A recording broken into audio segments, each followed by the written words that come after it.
여러분 안녕하십니까? 국민의힘은 총선 패배의 원인으로 경기도를 포기한 당의 경포당, 40대를 포기한 당의 사포당을 지적했습니다. 지난 19대 총선에서도 경기도는 민주당에 표를 몰아주었습니다. 최근 10여 년 사이 경기도는 보수 정당에 등을 돌린 것입니다. 국민의힘과 민주당의 전국 득표율 차이는 5.4%인데 경기도는 43%, 55%로 12% 차이가 났습니다. 경기 분도와 메가시티 서울을 선거 전략으로 띄웠지만 힘을 발휘하지 못했습니다. 경기도에서 지면 어떤 당이든지 선거에 패한다는 공식이 맞아떨어진 셈입니다. 결과적으로 부동산, 교통, 교육 분야 등 맞춤형 전략이 부족했다는 평입니다. 지금부터 준비하지 않으면 앞으로 펼쳐질 지방선거, 그 후의 대선에서는 경포당, 사포당을 넘어 수포당이 되지 않을지 우려스럽습니다. 서울 북부권에서 힘겹게 당선한 김재석 당선자는 국민의힘 지도부에서 지시한 현수막을 한 번도 내걸지 않았다고 합니다. 그리고 2조 심판 얘기도 한 번도 꺼내지 않았더니 당선되더라는 뼈아픈 질책을 했습니다. 윤석열 대통령이 격려했다는 지나친 보도를 보고 어떤 국민이 행복하겠냐는 문책성 질타도 흘러나왔습니다. 대통령도 사람이니 격려할 수 있습니다. 대통령의 격려는 국민에게 피해가 가는 부분에 대한 것인데 모든 격려를 싸잡아서 매도하는 태도는 옳지 않다고 생각합니다. 대통령이 격려했다는 보도는 역대 정부에서도 흔히 나왔던 얘기 아닙니까?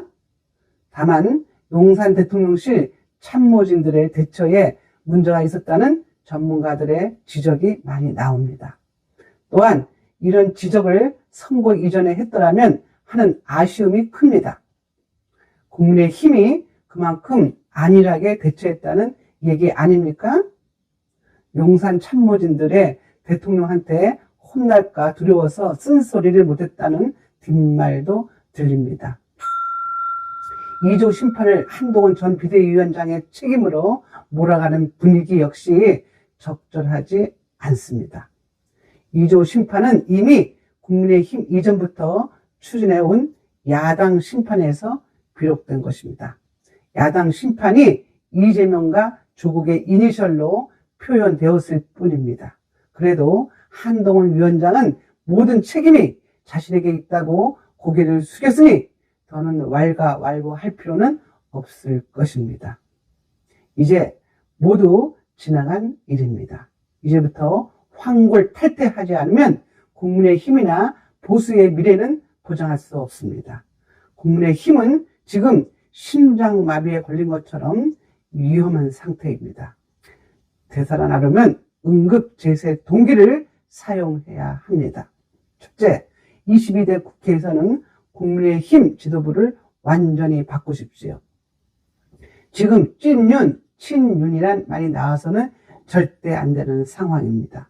국민들이 봐도 정말 바뀐다고 할 정도의 새로운 인물들로 지도부를 구성하십시오.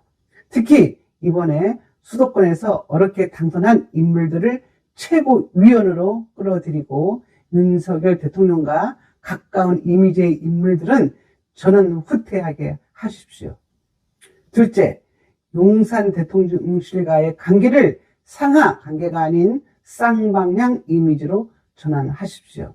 지금은 지구촌이 하나의 지붕을 두고 실시간 소통하는 시대 아닙니까?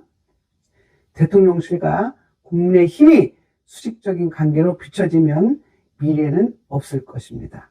막힌 게 있다면 자주 만나야 뚫을 수 있습니다.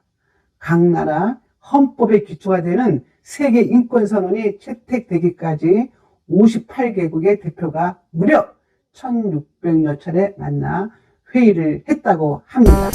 지금까지 김선혜의 직원직설이었습니다. 감사합니다.